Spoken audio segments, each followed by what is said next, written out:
Dear students, welcome to the class. I hope that you are fine. ওইটা একটু বন্ধ করে দে তো অর্থে। Can you hear me, dear students? Yes, sir. So, welcome to the class. Um, in the last class, probably we have completed the short-term bank loan and the commercial paper, right?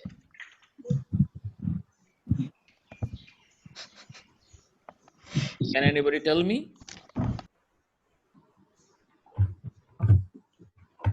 Rakibul Islam, are you there? Radikul Islam, sorry. Yes, sir. So, what was covered in the last class? So দেখতেছি sir. Other students, please also confirm whether we have completed up to commercial paper or not. Unsecured short-term bank loan, secured short-term bank loan, and after that, commercial paper.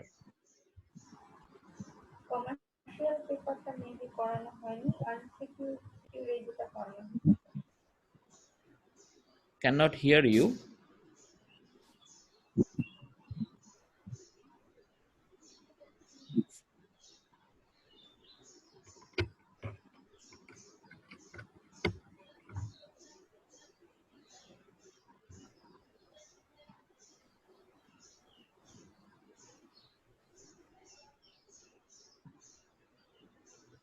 Arfin Ara, Arjuman Ara, Sajia Afrin, Maisha, Farhana, Radikul. Yes, sir. Yes, please let me know whether we have completed up to that or not. Yes, sir. We have done Yes, sir. Yes, sir. the secured short-term loan, inventory secured, and accounts receivable, and after that we have discussed about the commercial paper. Commercial papers are issued by most reputed companies, and this is this is the short-term financing by security, by issuing securities. Okay, so we have discussed about that. So today we are going to start the new chapter, new topic, leverage and capital structure. Can you see my slide? Yes, sir. Okay. So the leverage and capital structure, this chapter is basically about the advantage the firms get when their business increases as a result of using fixed costs. Okay, so this is called leverage. So what is leverage? Leverage is the effect that fixed costs have on the returns that shareholders earn. So if the company have higher net profit, then the shareholders will also get higher return. Okay, you know that, right? So if the profit increases or if the profit amplifies, okay, if the profit amplifies or increases uh, because of the effect of the fixed cost, okay, then we call it leverage. Now the question is, how can fixed cost help the company to amplify the profit? Okay, that is the question. So to discuss that, let us talk about something else. Let us talk about your experience when you are a student. Being a university student, definitely you pay tuition fees and some other fees to the university, right? Yes, sir. Okay. Now let us think about the tuition fees and trimester fee. You pay both tuition fee and trimester fee. Am I right or wrong? Yes, sir. Okay. So what is the amount of trimester fee? 4,000. 4,000. Sure. Yes, sir. Yes, sir. 4,000 is the trimester fee. TM for trimester. Okay. And what is the tuition fee? TF for tuition fee. Per credit 5,000. Per credit, how much? 5,000. Acha, per credit 5,000. 5,000 per credit hour. per credit. Credit. Per credit 5,000. Now let us think about these two. Okay, these two components of your education cost. Okay, these two components. Let us think about these two components of your education cost. Think about the first one, trimester fee 4,000. No matter how many courses you attend, the trimester fee will always remain 4,000. Am I right or wrong? Yes, sir. Yes, sir.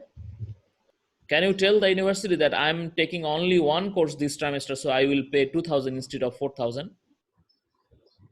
No, Or can the university tell you that you have registered for 5 courses, so you have to give 8,000 trimester fee? No, sir. No, sir. No, the university cannot say anything like that. So it is fixed, right? So the nature of this portion is it is fixed. Fixed. Okay, it is fixed.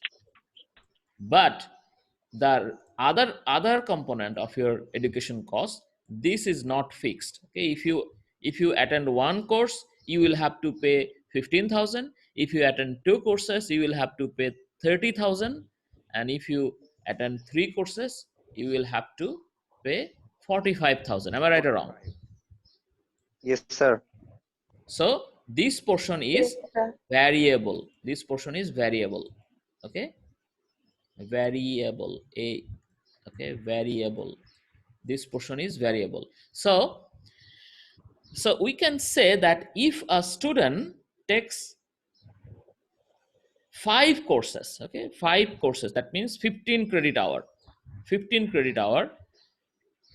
If a student takes 15 credit hour course, that means 3 courses, then what will be the total cost? Can you calculate? 4,000 plus 15 times 5,000. How much?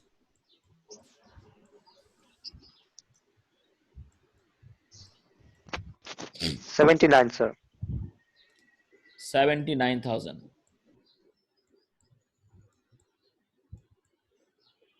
Okay.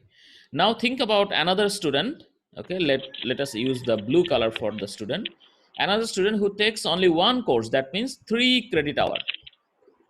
Okay, so what is the total cost? 4,000 19. plus 3 times 5,000 equals only 19,000. Okay, now that is not the end of the story. Now let us calculate the cost per credit hour. Okay, let us calculate the cost per credit hour. For the red student, please calculate how much is the cost for every credit hour. So that will be 79,000 divided by 15. Am I right or wrong? Yes, sir. 79,000 divided by 15. So how much?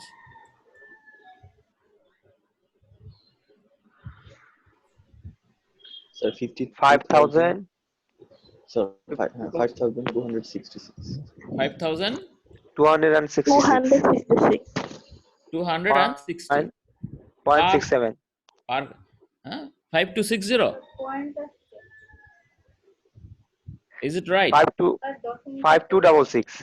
Oh, 66. Okay, 66. Okay, now think about the blue student. Okay, the blue student's per credit hour cost is 19,000 divided by 3, right? How much? 6,333. 6,333. Okay, so you can see the blue student has to pay more per credit hour, right or wrong? Yes, sir. Right. So we can say that if the blue student want to take advantage, then the student can register for more courses, then the per credit hour cost will be lower. Do you understand that? Yes, sir. Why? Because of this fixed cost, because of this fixed trimester fee. Okay, because of this fixed trimester fee. Because no matter how many courses you register for, you will have to pay only 4,000 taka as trimester fee. Okay, so this is the benefit. You know, if you increase the credit hour, if you take more and more courses, you get a benefit. You get a benefit. What is the benefit? You do not have to increase the fixed portion of your cost. So for using the same fixed cost, you can actually you can actually support more and more courses. So we can definitely say that fixed cost is a what, disadvantage or advantage? Advantage. Advantage. Advantage. Have every one of you understood that fixed cost is an advantage when you increase your number of credit hours? But what about decreasing the credit hour? When you decrease the credit hour, then fixed cost become disadvantage. Is that right? Yes, sir. Yes. Okay, good. So let us come back to the business. Okay, that was about your education. Now let us come back to our business. A business organization may have, not may have, usually business organizations have fixed cost. Am I right or wrong? Yes. Okay, normally business organizations will have some costs that are fixed and some costs that are variable. Okay, some costs that are variable. Can you give some examples of fixed cost? Sir, factory rent. The rent, Rent, wages. yes, rent is an example of fixed cost. And what about variable cost? Direct labor, direct material, these Wages, are salaries. variable costs, Raw material.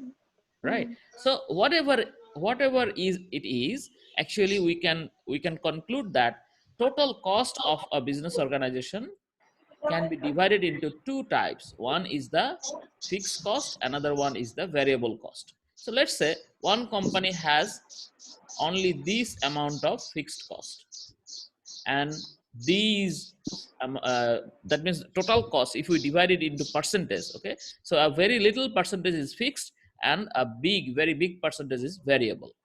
And in contrast, another company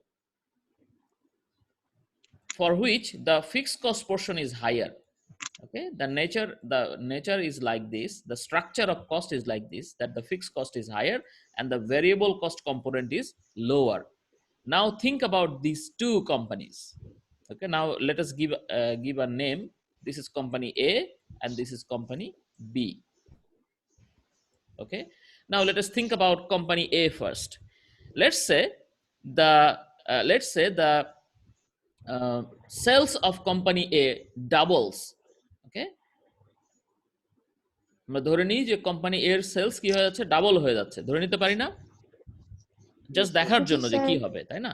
যদি তাই হয়, যদি তার company এর sales double হয়, তাহলে কি fix cost double হবে, ভেরিয়েবল কস্ট দুটোই কি ডাবল হবে? No, sir. No, sir. কি ডাবল হবে? যারা ঘুমাচ্ছ খালি দুইজন কথা বলছো, বাকিরা কথা বলো। তার ভেরিয়েবল কস্টে ডাবল হবে। ভেরিয়েবল কস্টটা ডাবল হবে, ঠিক আছে? তাহলে আমরা এটাকে এই রকম করে ডাবল করে দিলাম, ঠিক আছে? তাহলে দেখো, যেহেতু তার কস্টের মধ্যে বেশিরভাগই, হ্যাঁ, তার খরচের মধ্যে বেশিরভাগই হচ্ছে ভেরিয়েবল, সুতরাং বেশিরভাগই ডাবল হয়ে যাবে, আর ফিক্সড কস্ট কিন্তু ওইটুকুই থেকে যাবে। আবার কোম্পানি বির কথা চিন্তা করো, যদি কোম্পানি বি এর সেলস ডাবল হয়ে যায়, প্রোডাকশন ডাবল হয়ে যাবে, তাহলে কি তার ফিক্সড কস্ট ডাবল হবে? No, sir. তার ভেরিয়েবল কস্টটাই ডাবল হবে। হ্যাঁ, তাহলে এবার চিন্তা করে দেখো যে এখন আমাদের এই যে দুইটা অংশ, তাহলে কম যদি আমাদের সেলস বেড়ে যায়, ডাবল হয়ে যায়, ঠিক আছে, যদি আমাদের সেলস ডাবল হয়ে যায়, তাহলে কোন কোম্পানিটা বেনিফিটেড হলো? কোম্পানি এ। কেন কেন বেনিফিটেড হলো? কারণ Fixed ভেরিয়েবল cost কস্ট বেশি এবং ওর কস্ট কমে আসছে। বেনিফিটেড হলো কিভাবে বলো দেখি? তো ফিক্সড কস্ট হচ্ছে কমই থাকে, আর ভেরিয়েবল কস্টটা বেশি হচ্ছে, ফিক্সড কস্ট তো ওটা তো তোমার divide হয়ে বি এর যাচ্ছে। ক্ষেত্রেও কমই থাকলো, তাই না? ওখানে তো স্যার ফিক্সড কস্ট একটু বেশি নিছি স্যার। হ্যাঁ, আবার বলো কি? কোম্পানি বি বেনিফিটেড হবে কারণ ওটার টোটাল কস্টটা কম হবে। বি এর ক্ষেত্রে, কোম্পানি এ এর ক্ষেত্রে কস্ট বেশি হয়ে গেল, নাকি কোম্পানি বি এর ক্ষেত্রে কস্ট বেশি হয়ে গেল? এ কস্ট বেশি হবে। ডাবল হওয়ার পরে? Sir company B. একটু আগে কে যেন বললা, তোমার কি মনে হয় কোনটা, মানে টোটাল কস্টের কথা চিন্তা করলে কার কস্ট বেশি হলো? Total company B. জোরে বলো না, তোমাদের কথা শোনা যায় না কেন? B sir, B, company B. দেখাই যাচ্ছে যে এর বড় কোম্পানি বি এর ফিক্স কস্টই তো বেশি, তাই না? ফিক্স কস্ট তো আর বাড়ে নাই, অনেক বেশি। সামান্য যে ভেরিয়েবল কস্ট সেটাই বেড়েছে। সামান্য Yes, sir. ভেরিয়েবল কস্ট যেটুকু সামান্য সেটাই বেড়েছে, তাই না? তাহলে আমরা দেখতে পাচ্ছি যে কোম্পানি বি এর কস্ট অনেক বাড়লো না, অনেক কম অংশটুকুই বাড়লো। ভেরিয়েবল কস্ট যেটা সামান্য সেটাই ডাবল হয়ে গেল। আর কোম্পানি এর ক্ষেত্রে যেটা হলো সেটা হচ্ছে যে ভেরিয়েবল কস্ট বেশি, সেই বেশি অংশটুকু ডাবল হয়ে গেল। তাহলে আলটিমেটলি আমরা বলতে পারি যে আমাদের কোম্পানি এর কস্ট বেড়ে গেল। কস্ট বাড়লে কি হয়? প্রফিট কমে না বাড়ে? প্রফিট প্রফিট কমে যায়। কমে, ঠিক আছে? তাহলে এর প্রফিট কমে গেল, রিলেটিভলি কম বাড়লো আর কি। আর বি এর প্রফিট রিলেটিভলি বেশি বাড়বে। কারণ কি? কারণ তার এই অংশটুকু তো বাড়ে নাই। হ্যাঁ, যতই সে সেল করুক আর যতই প্রোডাকশন করুক, তার ফিক্সড কস্টটা একই কস্ট দিয়ে সে সেটা সাপোর্ট করতে পারবে। সুতরাং তার সামান্য অংশই বেড়ে গেল, ঠিক আছে? সুতরাং আমরা এখানে দেখতে পাচ্ছি যে বি ইজ দ্য উইনার। হ্যাঁ, এখানে বি হচ্ছে আমাদের অ্যাডভান্টেজিয়াস পজিশনে থাকলো। তাহলে এই অ্যাডভান্টেজটাকেই বলা হয় লেভারেজ। এই অ্যাডভান্টেজটাকে বলা হয় লেভারেজ, ঠিক আছে? এখন বলো, তোমাদের যদি কারো কোনো কোয়েশ্চেন থাকে অথবা কি কিছু বুঝতে না পারো আমাকে জিজ্ঞেস করো। স্যার এই লিভারেজের ইয়েটা আরেকবার একটু বুঝিয়ে দিবেন, মানে স্যার একটা কোশ্চেন ছিল স্যার। হ্যাঁ, বলো। স্যার আমরা যে একটু আগে আমাদের ট্রাইমেস্টার ফি এবং টিউশন ফি নিয়ে কথা বলছিলাম, ওখানে আমাদের ফিক্সড কস্টটা ছিল কম, 4000 টাকা ফিক্সড, বাট ওখানে কম ছিল আমাদের না তো, ভ্যারিয়েবল কস্টটা কম ছিল না ফিক্স। আমরা তো ওখানে ফিক্সড দুটো ছিল। এক্সাম্পল হ্যাঁ, দেইনি, আমরা ওখানে দুইটার এক্সাম্পল দেইনি, আমরা একজন স্টুডেন্টেরই এক্সাম্পল দিয়েছি। সুতরাং ফিক্স কস্ট তো 4000, এটা কম বেশি বলা যাবে না। কম্পেয়ার করলে না তুমি বলবা কম বেশি। আমরা এখানে যেমন এ আর বি কম্পেয়ার করছি, ওখানে তো কম্পেয়ার করি নাই। ভ্যারিয়েবল কস্টটা স্যার একটু কম হওয়ার কারণে স্যার ওখানে কি হয়ে গেছে না, মানে কস্ট একটু বেশি হয়েছে, 6330। না, তুমি আগে আমার এই কথাটা বুঝো। সেটা হলো যে আমরা এই যে সবুজ এবং হলুদ রঙের যে এক্সাম্পল, হ্যাঁ, কোম্পানি এ আর বি, এখানে আমরা দুইটা কোম্পানি কম্পেয়ার করেছি। কিন্তু আমাদের তোমার ট্রাইমেস্টার ফির এক্সাম্পলে কিন্তু দুইজন স্টুডেন্টকে কম্পেয়ার করিনি বা দুইটা ইউনিভার্সিটিকে কম্পেয়ার করিনি, ঠিক আছে? এখানে আমরা একই স্টুডেন্টের কোর্স কম নেওয়া বেশি নেওয়া, তার মানে হলো আমরা আমরা একই জনের যদি কোর্স বেড়ে যায় তাহলে কি হবে সেটা আমরা দেখেছি, ঠিক আছে? সো এখানে তুমি ফিক্সড কস্টেও কম বেশি বলতে পারবে না, ভেরিয়েবল কস্টকেও কম বেশি বলতে পারবে না। কম বেশি কখন বলা যায়? যখন আরেকজনের সাথে কম্পেয়ার করা হয়। হুম। এবার বলো তোমার কোশ্চেন কি? কোশ্চেন না, ঠিক আছে বুঝছি স্যার এখন। এবার বুঝতে পারছো? তাহলে আমরা হ্যাঁ স্যার। এরপরে যখন বিজনেসের এক্সাম্পলে গেলাম তখন আমরা আরেক ধাপ এগিয়ে গেলাম। আমরা এই কোম্পানি এটাকেও আমরা ডাবল করে দিলাম সেল, আবার কোম্পানি বি এর সেল এবং প্রোডাকশনকেও ডাবল করে দিলাম। হ্যাঁ, দুইটারই সেল এবং প্রোডাকশনকে ডাবল করে দিলাম। তখন আমরা দেখছি যে ডাবল করার কারণে কে বেনিফিটেড হচ্ছে। হ্যাঁ, দেখা গেল যে যার কস্ট কম বাড়বে সেই বেনিফিটেড হবে। তো আমাদের যেহেতু বি এর ক্ষেত্রে ভ্যারিয়েবল কস্টটা কম, সুতরাং বি এর ক্ষেত্রে ওই কম অংশটুকুই ডাবল হবে, আর ফিক্সড কস্ট তো ডাবল হবে না, বড় অংশটাই। সুতরাং বি অ্যাডভান্টেজিয়াস, মানে তার প্রফিটের পরিমাণ বেড়ে যাবে, ঠিক আছে?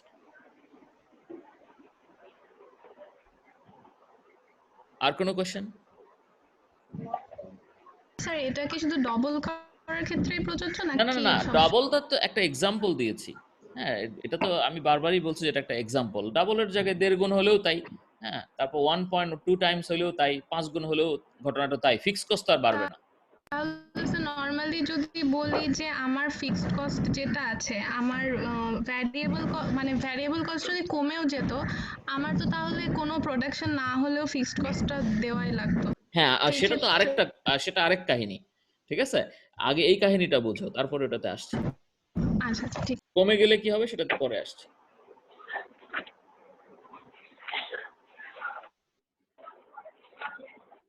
তো এটুকু বুঝতে পেরেছো সবাই? জি স্যার। মোহাম্মদ আলী মৃদুল, তুমি বুঝতে পেরেছো? জি স্যার। রাকিবুল হাসান,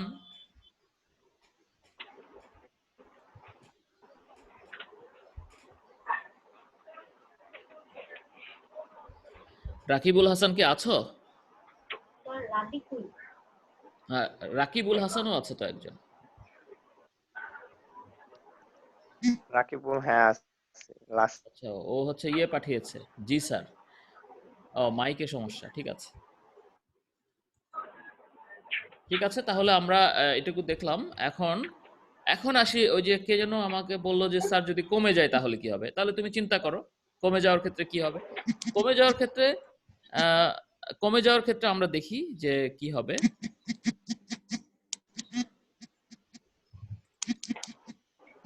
কমে যাওয়ার ক্ষেত্রে আমরা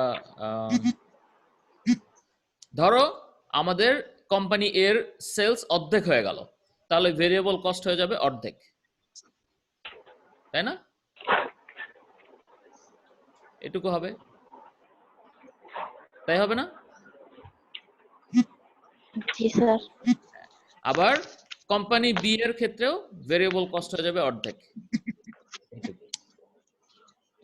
ঠিক আছে, তাহলে দেখো কোম্পানি এর ভ্যারিয়েবল কস্ট মানে অনেক বড় পরিমাণের কস্টটা অর্ধেক হয়ে গেল, ঠিক আছে, কিন্তু কোম্পানি বি এর খুব সামান্য অংশই অর্ধেক হয়ে গেল।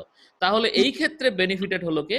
এই ক্ষেত্রে বেনিফিটেড হলো হচ্ছে কোম্পানি কোম্পানি এ। এ। ঠিক আছে, তাহলে এইবার তোমরা দুইটা কোম্পানি চিন্তা না করে শুধু কোম্পানি বি এর কথা চিন্তা করো।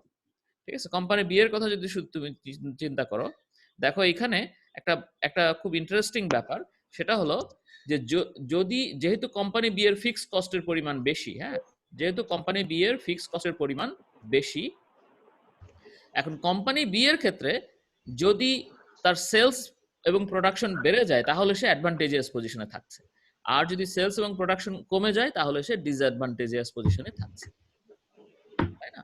তার মানে তার পারফরমেন্সটা হচ্ছে অনেক সেনসিটিভ, হ্যাঁ, অনেক সেনসিটিভ। যদি সেলস বেড়ে যায় তাহলে অনেক ভালো, আর সেলস কমে গেলে অনেক খারাপ। ঠিক আছে, তার মানে আমরা তাহলে এটা বলতে পারি যে ফিক্স কস্ট যদি কারো বেশি হয় তাহলে তার পজিটিভ সাইডে যেমন অনেক বেশি হওয়ার সুবিধা থাকে, সেরকম নেগেটিভ সাইডেও তার বেশি হওয়ার সম্ভাবনা থাকে। তার মানে তার প্রফিট হয় অনেক বাড়বে, না হয় প্রফিট অনেক কমবে, হ্যাঁ, ডিপেন্ডিং অন সেলস বেড়ে যাচ্ছে নাকি সেলস কমে যাচ্ছে তার উপরে। ঠিক আছে, এটাই হলো লেভারেজ। ঠিক আছে, এটাই হচ্ছে আমাদের লেভারেজ। তাহলে এখন এই যে লেভারেজের কথা বললাম, লেভারেজের পেছনে দায়ী কে? এখানে মূল নায়কটা কে বলো দেখি? Sir fixed variable cost. এতক্ষণ ধরে এই sir fixed cost. Fix cost হচ্ছে মূল এখানে, তাই না? ফিক্স কস্ট হচ্ছে এখানে মূল, কারণ ফিক্স কস্টটা বাড়ে না, এটাই হলো মেইন ব্যাপার। হ্যাঁ, বাড়েও না কমেও না, তোমার প্রোডাকশন বেশি হোক বা প্রোডাকশন কম হোক, তোমার ফিক্স কস্ট বাড়েও না কমেও না, এটাই হচ্ছে ফিক্স কস্টের বেনিফিট। ঠিক আছে, এবং এটা fix cost is the reason behind the leverage effect. ঠিক আছে, তাহলে এখন আমরা চলে যাই যে ফিক্স কস্ট কত রকমের হতে পারে। ফিক্স কস্ট কিন্তু দুই রকমের হতে পারে। ঠিক আছে, ফিক্স কস্ট কিন্তু দুই রকমের হতে পারে। একটা হচ্ছে অপারেটিং ফিক্স কস্ট, হ্যাঁ, আর একটা হচ্ছে ফিনান্সিয়াল ফিক্স কস্ট। ঠিক আছে, অপারেটিং ফিক্স কস্টের এক্সাম্পল কল্পনা করেই আমরা এতক্ষণ আমরা এগুলো বলেছি, কিন্তু এখন আমরা চিন্তা করি ফিনান্সিয়াল ফিক্স কস্ট কি আছে কিনা। তুমি চিন্তা করে দেখো, তুমি ফিনান্সিং করতে পারো কয়টা সোর্স থেকে? একটা হতে পারে ডেপ্ট, হ্যাঁ, লোন নেওয়া বা বন্ড ইস্যু করা। ঠিক আছে, আরেকটা হতে পারে কমন ইকুইটি। ঠিক আছে, একটা হতে পারে কমন ইকুইটি, হ্যাঁ, আরেকটা হতে পারে কি, আরেকটা হতে পারে প্রেফার্ড ইকুইটি, তাই না? ভুল বললে ধরাই দিবা, ঠিক বলেছি কিনা? জি স্যার। তাহলে যদি তুমি ডেপ্ট থেকে ফাইন্যান্সিং করো তাহলে তোমার কস্টটা কি? কস্ট হচ্ছে ইন্টারেস্ট। ঠিক আছে, যদি তুমি কমন ইকুইটি থেকে ফাইন্যান্সিং করো তাহলে এটা যদিও আমরা কস্ট বলি না, বাট এখন অনেকটা তো এটা ফাইন্যান্সিং কস্টই বলা যায়। তোমার ধরো একটা কোম্পানি তার 10,000 টাকা ক্যাপিটাল আছে, সে এটাকে ডাবল করতে যাচ্ছে 20,000 টাকা, তাহলে এটা রেইজ করতে গেলে যদি সে শেয়ার ইস্যু করে, তাহলে তো ভাবতেই হবে যে নতুন শেয়ার হোল্ডারদেরকে ডিভিডেন্ড দিতে হবে, তাহলে সেটা এক ধরনের কস্ট না? ইন ওয়ান সেন্স আমরা এটাকেও কস্ট বলতে পারি। তাহলে আমরা এখান থেকে কমন শেয়ার হোল্ডারদেরকে কি দেই? কমন ডিভিডেন্ড দেই, ঠিক আছে? কমন ডিভিডেন্ড দেই। আর প্রেফার্ড শেয়ার যদি ইস্যু করি তাহলে আমরা তাদেরকে কি দেই? প্রেফার্ড ডিভিডেন্ড, ঠিক আছে? তাহলে এগুলো হচ্ছে আমাদের ফাইন্যান্সিং কস্ট। এখন তোমরা আমাকে বলো, এই যে ফাইন্যান্সিং কস্ট যেগুলো আছে এর মধ্যে কি সবগুলোই ভেরিয়েবল অথবা সবগুলোই ফিক্সড, নাকি কোনোটা ফিক্সড কোনোটা ভেরিয়েবল? কোনটা ফিক্স কোনটা ভেরিয়েবল। কোনোটা ফিক্সড কোনোটা ভেরিয়েবল, ঠিক আছে? কোনটা ফিক্সড বলো তো দেখি। তো তোমাদের কথা আমি এত আস্তে শুনতে পাচ্ছি কেন? স্যার ডিভিডেন্ড ডিভিডেন্ড কি ফিক্সড না ভেরিয়েবল? স্যার ফিক্স বাকিরা কি বলো? ভ্যারিয়েবল। ডিভিডেন্ড আবার দুই রকম আছে, একটা প্রেফার্ড ডিভিডেন্ড, একটা কমন ডিভিডেন্ড।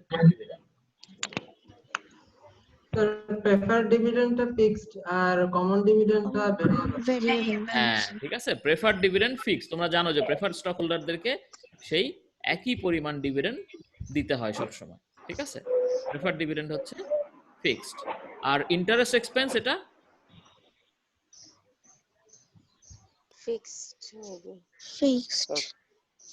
ফিক্সড খালি দুইজন জানো, তিনজন? সেটা ফিক্স ফিক্স, তাই না? ইন্টারেস্ট এক্সপেন্স হচ্ছে ফিক্স, একটা রেট ফিক্স করা থাকে, ঠিক আছে? আর কমন ডিভিডেন্ডটা ভেরিয়েবল। কমন ডিভিডেন্ডটা হচ্ছে আমাদের ভ্যারিয়েবল। কমন ডিভিডেন্ডটা ভ্যারিয়েবল। আর এই ধরনের ফাইন্যান্সিং কস্ট ছাড়া আরেকটা এলিমেন্ট আছে যেটাকে বলে ট্যাক্স। ট্যাক্সও কিন্তু ভ্যারিয়েবল। তোমার প্রফিট বেশি হলে ট্যাক্স এটা গভর্নমেন্টকে দিতে হয় আর কি। তুমি ওইটাকেও চিন্তা করতে পারো, যেহেতু ওটা অপারেটিং কস্ট না আফটার অল, ঠিক আছে?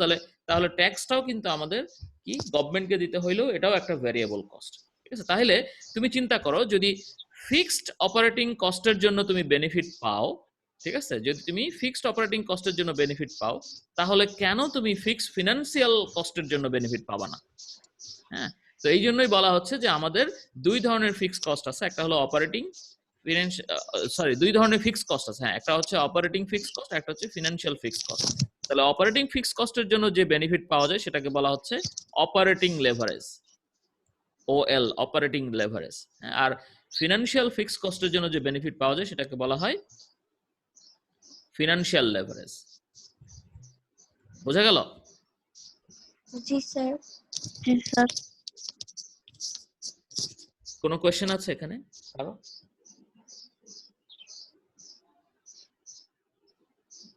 No sir.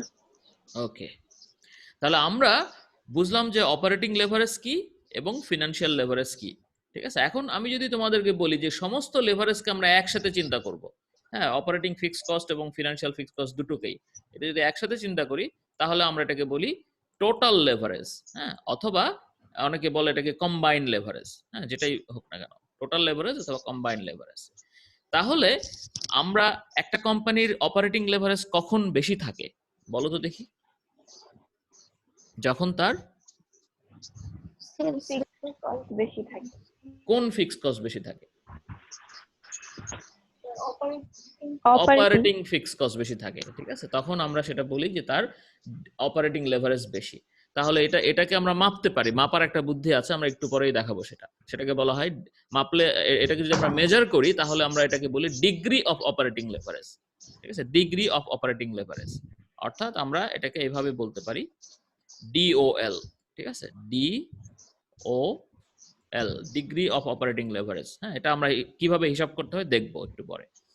আর ফিনান্সিয়াল লেভারেজকে মেজার করার জন্য সেটাকে একইভাবে বলে ডিগ্রি অফ ফিনান্সিয়াল লেভারেজ। এবার তোমরা আমাকে বলো দেখি, ডিগ্রি অফ ফিনান্সিয়াল লেভারেজ কখন বেশি হবে একটা কোম্পানির? Sir preferred dividend, sir interest sir এগুলো বেশি প্রেফার্ড থাকে। শেয়ার অথবা যদি লোন ফিক্সড অ্যামাউন্ট বেশি ফিনান্সিয়াল থাকে কস্ট তাহলে যখন বেশি হবে, ঠিক আছে, তোমরা ঠিকই বলেছো। যখন ফিক্সড ফিনান্সিয়াল কস্ট বেশি হবে তার মানে হলো ইন্টারেস্ট বেশি হবে অথবা প্রেফার্ড ডিভিডেন্ড বেশি হবে, তার মানে হলো তার ক্যাপিটাল স্ট্রাকচারে ডেপ্টের পরিমাণ বেশি হবে, ঠিক আছে? ক্যাপিটাল স্ট্রাকচার মানে কি, তার ক্যাপিটালের কত অংশ ডেট থেকে আসছে, কত অংশ ইকুইটি থেকে আসছে।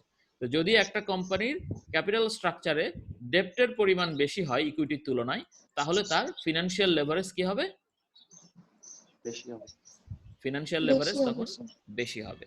ঠিক আছে, তাহলে এটা মেজারমেন্টের করলে আমরা যেটা পাই সেটা হচ্ছে ডিগ্রি অফ ফিনান্সিয়াল লেভারেজ। একইভাবে যদি আমরা সব কিছুকে একসাথে মেজার করি তাহলে সেটাকে আমরা বলি degree of total leverage Total leverage। অথবা ডিগ্রি অফ কম্বাইন্ড লেভারেজ।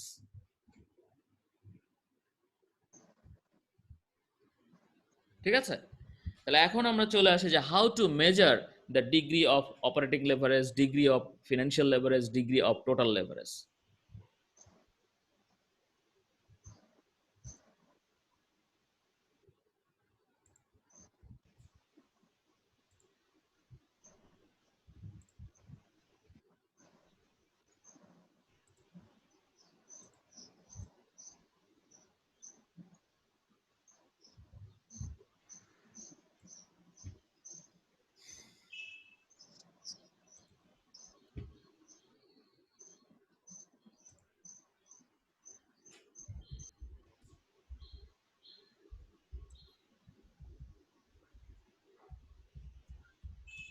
দেখো তো এটাকে চেনা চেনা মনে হয় কিনা, সেলস রেভিনিউ। Yes, sir। ঠিক আছে, সেলস রেভিনিউ আমরা কিভাবে ক্যালকুলেট করতে পারি?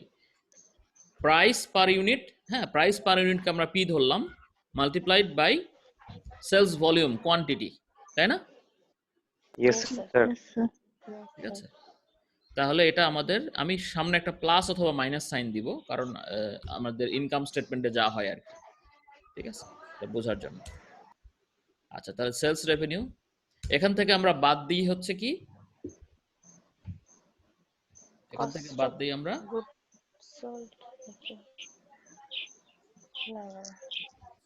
কস্ট গুলো বাদ দেই, তাই না? তাহলে কস্ট দুই রকমের আছে, আমরা এখানে একটু ওইভাবে কস্ট অফ গুডস সোল্ড বা এইভাবে বলবো না, আমরা সবগুলো অপারেটিং কস্টকে দুই ভাগে ভাগ করবো, একটা হচ্ছে ভ্যারিয়েবল কস্ট আর একটা হচ্ছে ফিক্সড কস্ট। ঠিক আছে, তাহলে আমরা এখানে প্রথমে বাদ দিব ভ্যারিয়েবল কস্ট। আমার নেটটা অনেক বেশি স্লো চলে যাচ্ছে, আবার আসছে। আচ্ছা, অসুবিধা নেই, পরে তুমি জানি রেকর্ডটা না দেখে নিও। ঠিক আছে। ঠিক আছে, তাহলে আমরা ভ্যারিয়েবল কস্ট পার ইউনিট হলো ভিসি, ভ্যারিয়েবল কস্ট। ঠিক আছে, টাইমস কি হবে বলো দেখি, Quantity। কি হবে? Quantity। ঠিক আছে, কোয়ান্টিটি হবে ভেরিয়েবল কস্ট সবগুলো যদি আমরা নিতে চাই। তাহলে এটা যদি আমরা করি, হ্যাঁ এটা থেকে বাদ দিলে আমরা কি পাবো? আচ্ছা, আমরা বাদ দেওয়ার এভাবে দরকার নাই, একটা নাম আছে ওটা এখন ইম্পর্টেন্ট না। তারপরে মাইনাস আমরা কি করব, ফিক্সড কস্ট। এটা আবার কি, এটাকে আমরা ফিক্সড কস্ট আর কোয়ান্টিটির উপরে ডিপেন্ড করবে না, তাই না? স্যার ফিক্স থাকবে এটা। তাহলে এটার নাম হলো এফসি, ফিক্সড কস্ট। হ্যাঁ, তাহলে এই যে সেলস রেভিনিউ থেকে আমরা ভেরিয়েবল কস্ট, ফিক্সড কস্ট বাদ দিলাম, বাদ দেওয়ার পরে আমরা কি পাবো? বাদ দেওয়ার পরে আমরা পাবো হচ্ছে ইবিআইটি বা অপারেটিং প্রফিট।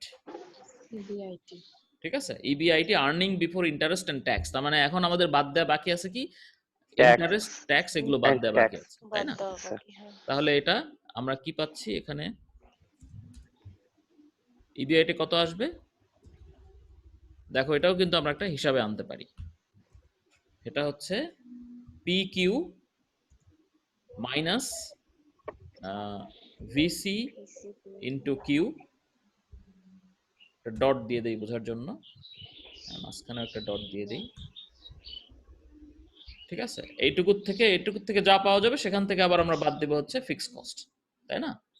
এখান থেকে আমরা আবার বাদ দেব ফিক্সড কস্ট। ঠিক আছে,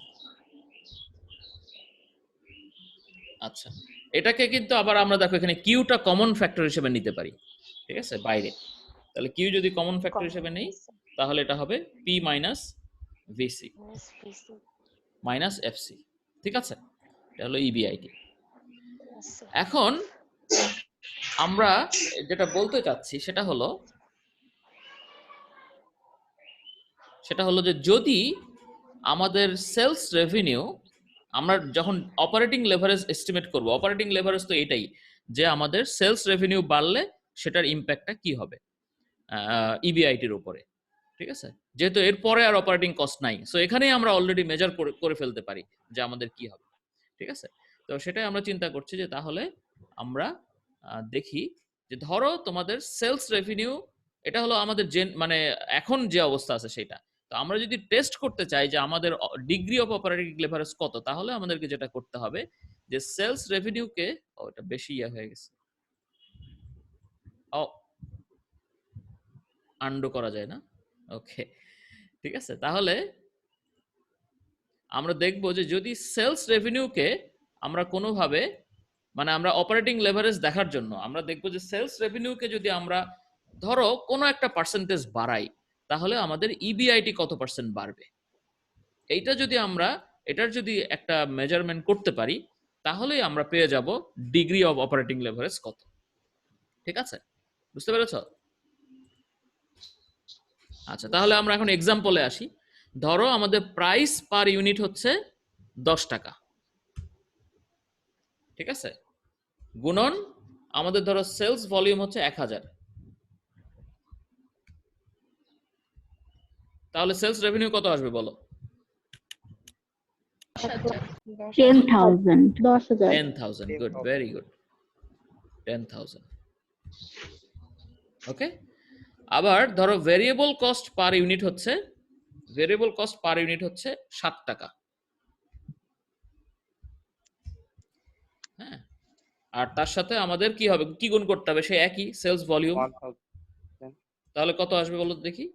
7000 7,000 ঠিক আছে, তাহলে আসবে আমাদের হচ্ছে 7,000, ঠিক আছে। আর ফিক্সড কস্ট তো ফিক্সড, এটা দেওয়াই আছে যে আমাদের ফিক্সড কস্ট হচ্ছে ধরো $2,000, ঠিক আছে। তাহলে আলটিমেটলি এখানে আর কোনো ক্যালকুলেশন নাই, কারণ এটা আমাদের যতই সেল হোক না কেন অ্যামাউন্ট হচ্ছে একই। তাহলে এটা হলো $2,000, ঠিক আছে। এবার তুমি আমাকে বলো যে আমাদের ইবিআইটি কত, তাহলে 1000 ইবিআইটি হবে 19,000 সহজে আমরা পাচ্ছি। 90,000 10,000 থেকে 7,000 বাদ দিলে কত হয়? 3,000, 3,000 থেকে 2,000 বাদ দিলে 1000 90,000 কে বললো, ঠিক আছে, 1,000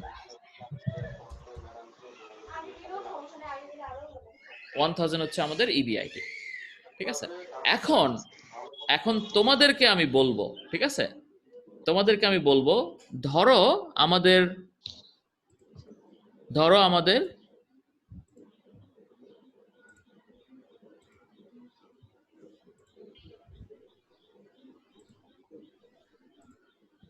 আমাদের এই কোয়ান্টিটিটা, হ্যাঁ, এই যে আমাদের কত কোয়ান্টিটি আছে 1000, এইটা 10% বেড়ে গেল, ঠিক আছে। 10% বাড়লে কত হবে?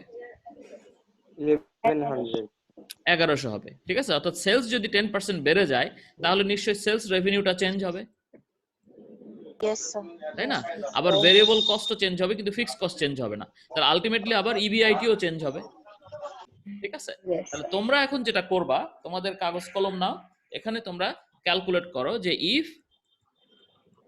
কোয়ান্টিটি, হ্যাঁ, ইনক্রিজেস বাই 10%, ঠিক আছে, তাহলে তোমরা এখন হিসাব করো তাহলে আমাদের ইবিআইটি কত পার্সেন্ট বাড়বে, ঠিক আছে।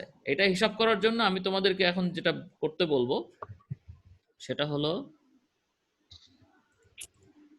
আমি তোমাদের ক্লাসকে তোমাদের কত এখানে 4টা ভাগে ভাগ করে দিচ্ছি, ঠিক আছে, ব্রেকআউট করে দিচ্ছি। আমার কথা বুঝতে পারছো? তোমাদেরকে 4টা গ্রুপে ভাগ করে দিচ্ছি। তোমরা তোমাদের মাইক্রোফোন অন করে নিজেরা ডিসকাশন করে, গ্রুপ ডিসকাশন করে তোমরা এটা করো। আমি তোমাদেরকে এটার জন্য 3 মিনিট সময় দিলাম। 3 মিনিটে পারবে না? ঠিক আছে, আমি যে কোনো, হ্যাঁ, আমি 4টা ছোট ছোট রুম হবে, হ্যাঁ, যে কোনো রুমে আমি ঢুকে দেখতে পারবো যে তোমরা ডিসকাস করছো কিনা। ওকে, 1 2 3। তোমরা কি আলাদা হয়েছো? কিভাবে হবো? স্যার আমরা নিজেরা গ্রুপ করে ফেলি। না না না, আমি করে দিচ্ছি তো, আমি অলরেডি করে দিয়েছি। দেখো তোমার পার্টিসিপেন্টে কি সবাই আছে? 21 জনই আছে। জি স্যার। জি স্যার, 22 জনই আছে। 22 জন। ম্যাম স্যার এবার 22 জনই তো আছে। এইবার জি স্যার, এবারও এবারও আছে। সেম। না স্যার, আস্তে আস্তে কিন্তু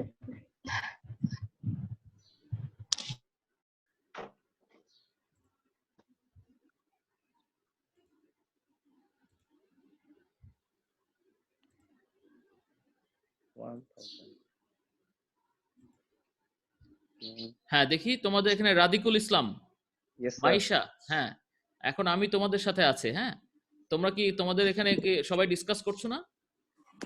স্যার আসলাম মাত্র। হ্যাঁ হ্যাঁ, এবার ডিসকাস করে এর সমাধান নিয়ে আসো যে ইবিআইটি কত পার্সেন্ট বাড়বে। আমি আবার ফিরে আসছি একটু পরে। the host is inviting you to join breakout room. Join করতে হবে আগে। হ্যালো,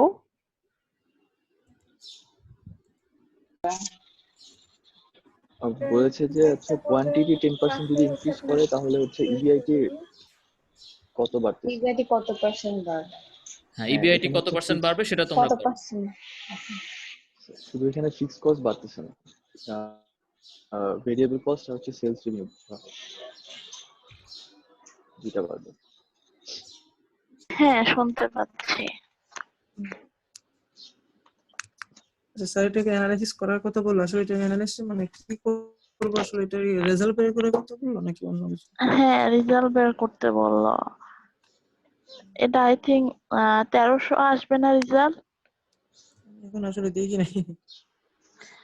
মানে 1000 সেটার সাথেও কি না না না, এটা ফিক্সড থাকবে, তাহলে 1380।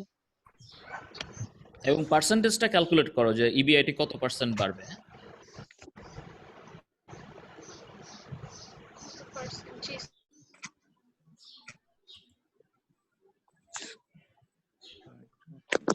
হ্যাঁ তোমাদের কি অবস্থা হয়েছে? স্যার করতেছি স্যার, 1 মিনিট স্যার, 1 মিনিট লাগবে স্যার। সবাই ডিসকাস করে করো। হ্যাঁ ওকে স্যার।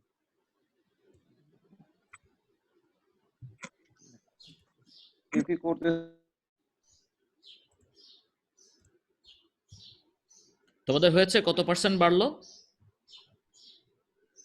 স্যার আমরা মাত্র জয়েন করলাম, বুঝলাম না আমরা আসলে। কে জয়েন করেছো মাত্র? স্যার আমরা সবাই মাত্র স্টার্ট করলাম। হ্যাঁ শুরু করো তাহলে। দেখো কত পার্সেন্ট ইবিআইটি বাড়বে ওই সিচুয়েশন। Okay sir.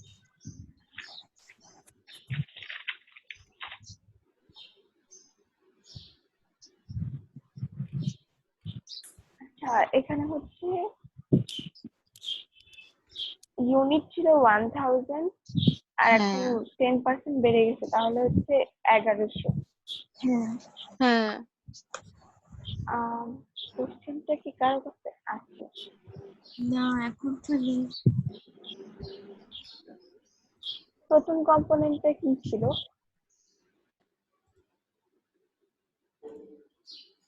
এই মশিউর রহমান, তুমি জয়েন করো নাই কেন তোমার রুমে? স্যার আমি তো স্যার জয়েন করলাম, আমার গ্রুপ মেম্বার সঙ্গে স্যার আমার কথা হয়েছে। তুমি আবার জয়েন করো তাহলে। Okay sir.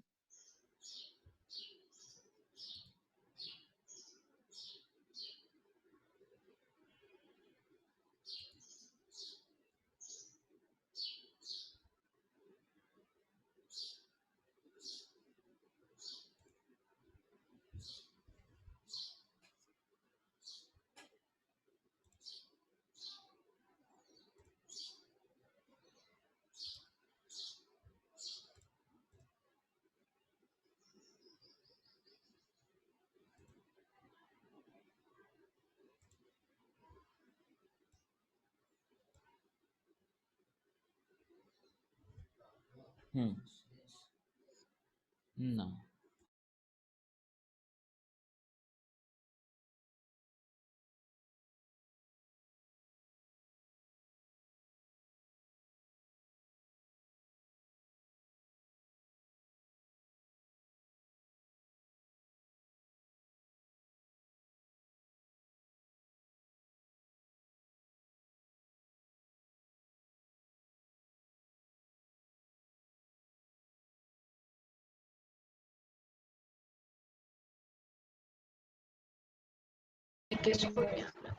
ওই ও স্যার আছে। স্যার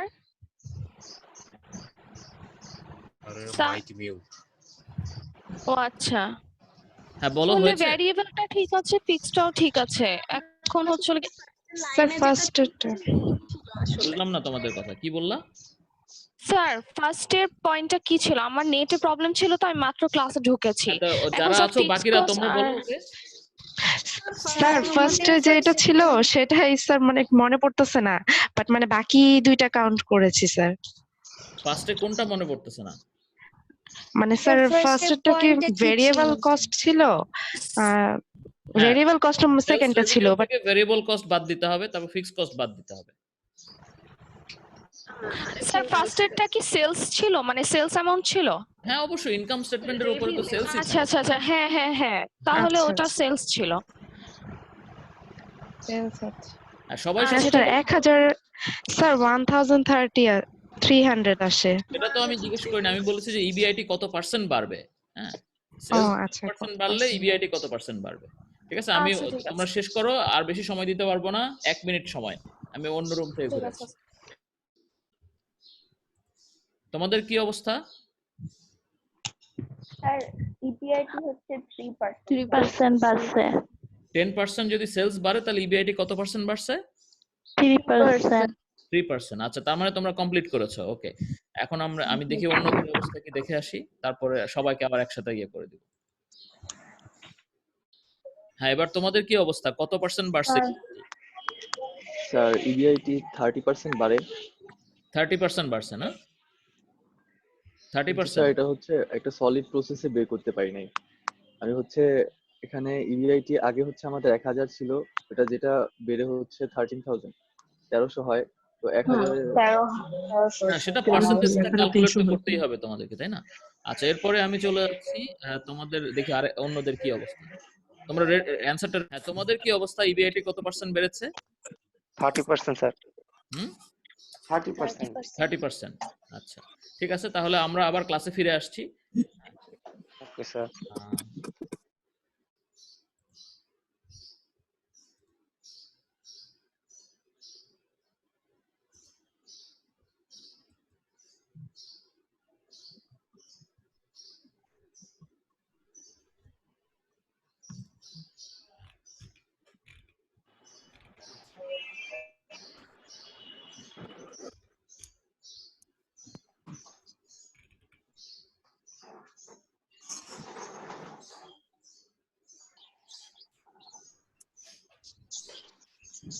সবাই এখনো জয়েন করেন।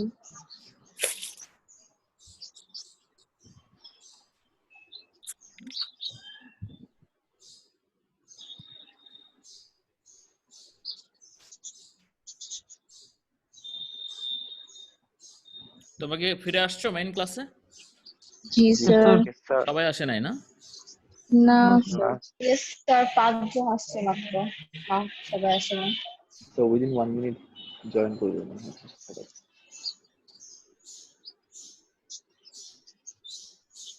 হ্যাঁ, এবার সবাই চলে আসবে নিশ্চয়ই।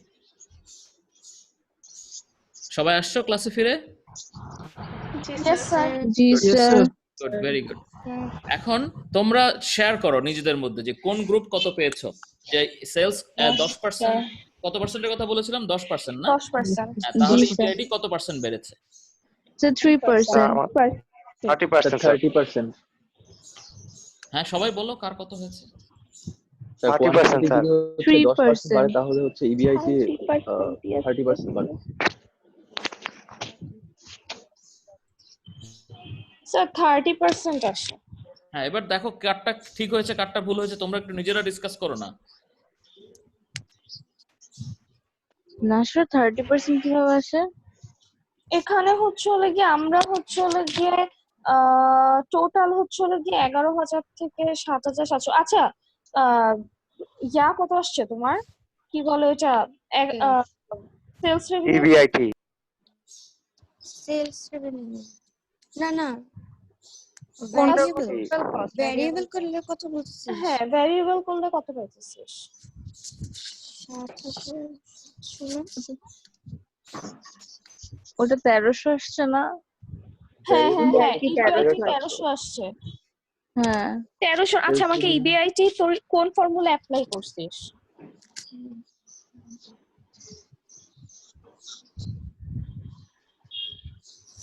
ইবিআইটি ফর্মুলাটা কি দিছিস? ওই যে 11,000 মাইনাস 7,700 হ্যাঁ মাইনাস হ্যাঁ 2,000। হ্যাঁ 2000 অতটুকু ঠিক আছে। এমনি ইবিআইটি আসলে তো মানে যখন আমরা 11,000 থেকে 7,700 মাইনাস করেছি, দেন 2000 মাইনাস করেছি, 1300 আসছে। এখন এই 1300 থেকে ইবিআইটির পার্সেন্টেজটা তুই কোন ফর্মুলায় বের আফিয়া বিনতে আয়ুবকে একটু তুই করে বলতেছি। আচ্ছা তোমরা কোন ইয়াতে বের করছো ইবিআইটিটা? সেম ফর্মুলা স্যার যেটা লিখে দিল, স্যার যেটা লিখে দিল ওইটাই তো বের করছি। আমি কি তো মানে যেটা হ্যাঁ, লিখে দিছে সেটা আমরা দেখি নাই, একটু মুখে বল। আমি হচ্ছে ও আমার আচ্ছা, নেটে প্রবলেম ছিল। কিউ ইনটু ব্র্যাকেটে হচ্ছে এস মাইনাস বিসি আর টোটালটা থেকে মাইনাস এসসি। কিউ এস তারপর হচ্ছে মাইনাস ব্র্যাকেটে বিসি এস মাইনাস বিটি। বিসি আচ্ছা দেন তারপরে কি? দেন টোটালটা মাইনাস থেকে মাইনাস এসসি। এফসি।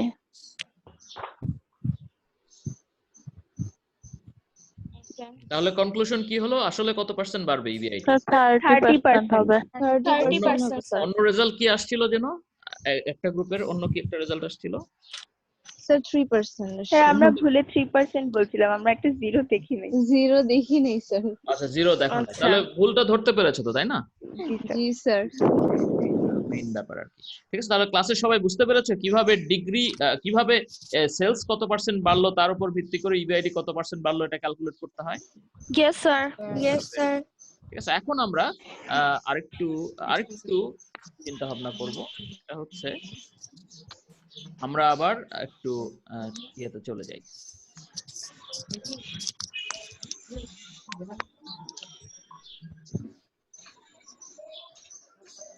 ধরো তোমার সেলস বেড়েছে হচ্ছে sales volume, increase of sales volume, হ্যাঁ, পার্সেন্টেজ চেঞ্জ আমরা বলি, পার্সেন্টেজ চেঞ্জ অফ সেলস। আমাদের এক্সাম্পলে কত হয়েছে? 10%, তাই না? 10%। 10%। আর এই চেঞ্জের কারণে আমাদের ইবিআইটি একইভাবে পার্সেন্টেজ, আমি ডট ডট দিয়ে যাই, তোমরা বুঝে নিও।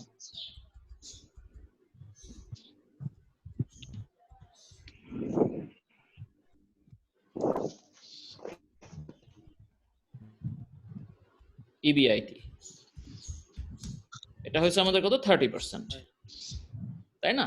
তাহলে আমরা এখান থেকে কিন্তু খুব সহজেই degree of operating leverage calculate করতে পারি।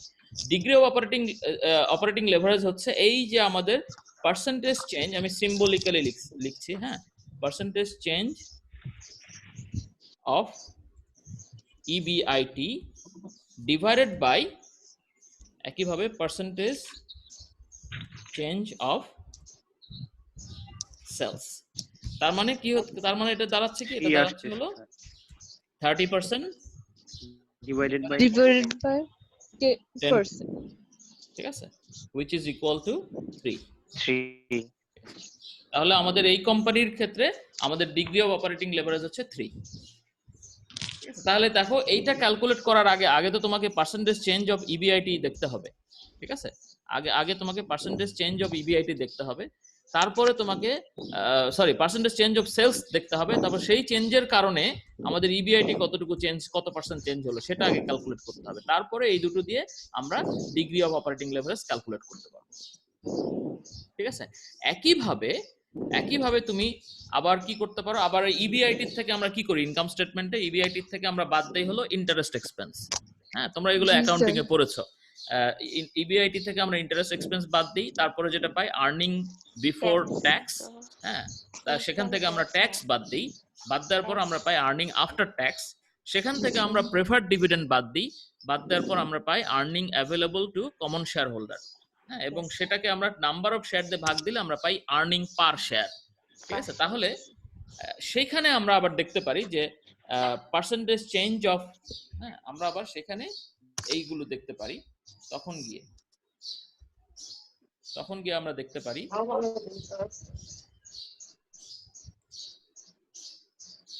পার্সেন্টেজ চেঞ্জ অফ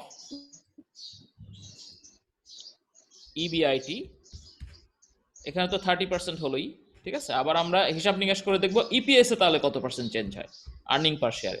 যদি সেখানে দেখা যায় কথার কথা সেখানে 60% চেঞ্জ হচ্ছে, ঠিক আছে, তাহলে আবার আমরা কি করতে পারি, আমরা ক্যালকুলেট করতে পারি ডিগ্রি অফ ফাইন্যান্সিয়াল লেভারেজ।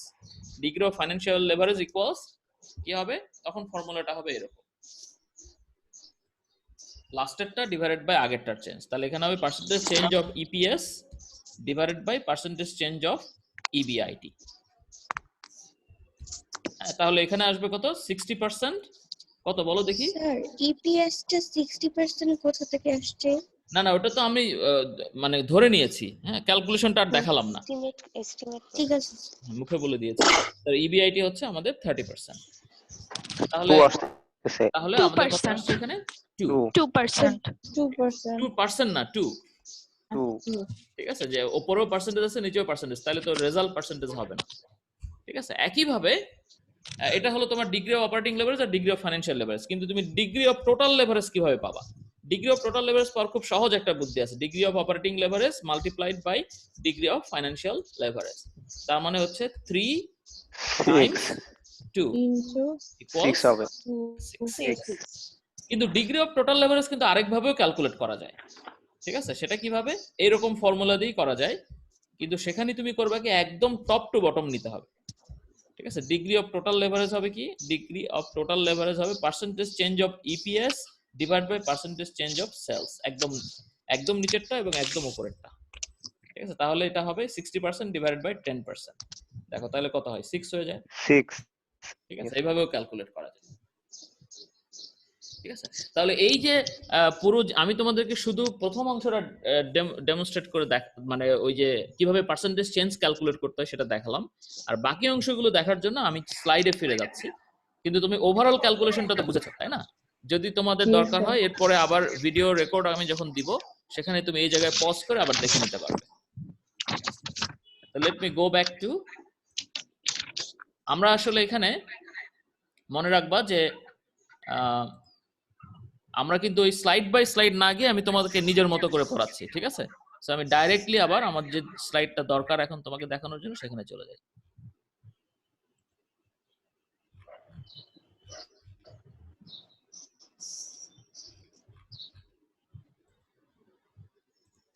দেখতে পাচ্ছ?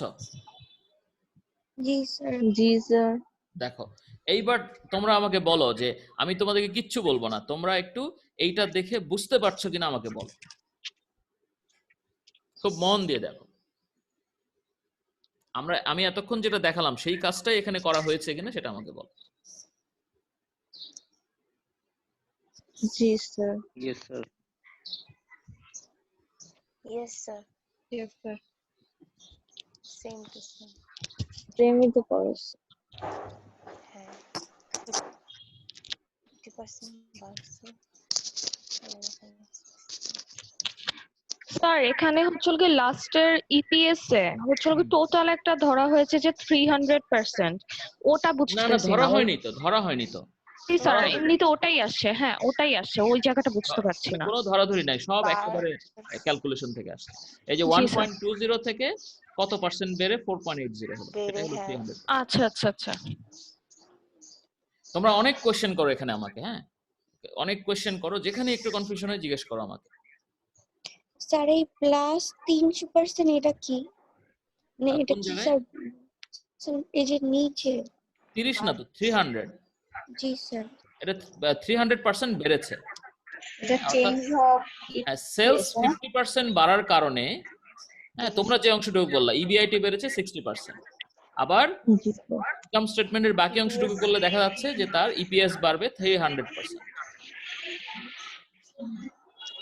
এটা কিভাবে করেছে, এই যে 4.80, ঠিক আছে, মাইনাস 1.2 পার্সেন্টেজ ক্যালকুলেট করা শিখেছো না?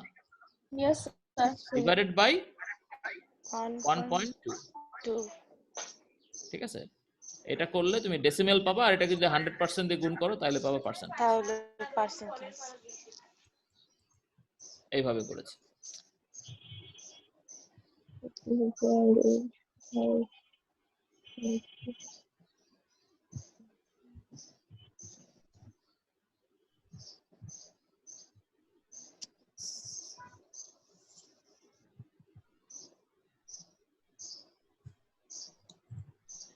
তোমরা দেখো তোমাদের তোমাদের উইন্ডোতে পার্টিসিপেন্ট নামে একটা বাটন আছে, হ্যাঁ, ওইখানে গেলে দেখবা যে ওখানে গেলে দেখবা নিচে ইয়েস নো ইত্যাদি ইত্যাদি আছে। তো যারা যারা এটা কমপ্লিটলি বুঝতে পেরেছো তারা একবার করে ইয়েস এ ক্লিক করো, তাহলে আমি বুঝতে পারবো যে কারা কারা বুঝতে পেরেছো। স্যার এখানে 5000টা কোথায় আসছে? হ্যাঁ আবার বলো। স্যার ইপিএস এ আমরা তো ওই যে পার্সেন্টেজটা যে বের করেছি 6000 ডিভাইডেড বাই 5000, স্যার 5000 টাকা কোত্থেকে? না না, এটা পার্সেন্টেজ না তো, এটা হলো ইপিএস, আর্নিং পার শেয়ার কত। 6000 হচ্ছে সব শেয়ার হোল্ডারদের জন্য আর্নিং, আর তাদের টোটাল 5000 শেয়ার আছে, তাহলে প্রতি শেয়ারে কত? 6000 ডিভাইড বাই 5000।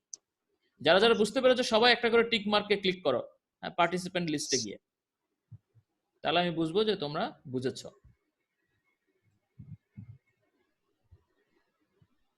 তাহলে আমরা পরের ডিসকাশনে চলে যাব।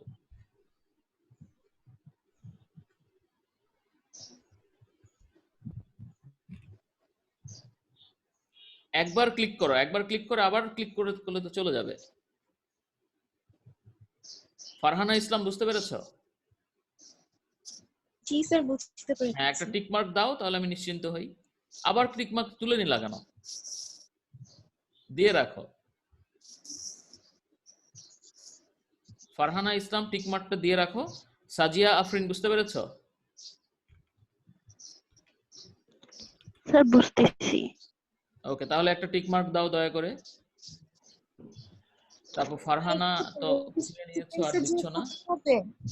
হ্যাঁ স্যার এটা কি পার্টিসিপেন্টস যে ওখানে করতে হবে? হ্যাঁ হ্যাঁ, পার্টিসিপেন্টে যাও, তাহলে ওখানে দেখবা ইয়েস নো, হ্যাঁ, অথবা হাত তোলারও ব্যবস্থা আছে কোশ্চেন থাকলে। নুসরাত জাহান জি স্যার। বুঝতে পেরেছো? জি স্যার বুঝতে পেরেছি। একটা টিক মার্ক দিয়ে দাও। স্যার দিয়েছি তো। তো কই, আমি তো দেখতে পাচ্ছি না। স্যার দিয়েছে, আমি দেখতে পাচ্ছি। নুসরাত জাহান তামান্না, এটা তো অনেকগুলো নুসরাত জাহান আছে মনে হয়। আচ্ছা নুসরাত জাহান তামান্না কি বুঝতে পেরেছো?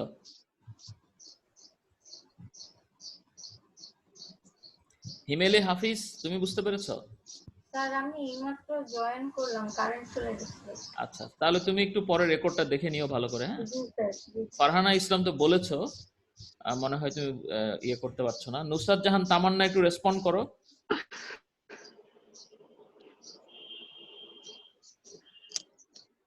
স্যার মেবি ওর নেট প্রবলেম, কোনো কথা বলছে না। ঘুমিয়েও পড়তে পারে, সকালবেলা ক্লাস তো। তো ও যদি বুঝতে না পারে তোমরা একটু হেল্প করো তাহলে, যেহেতু আমি কোনো রেসপন্স পাচ্ছি না।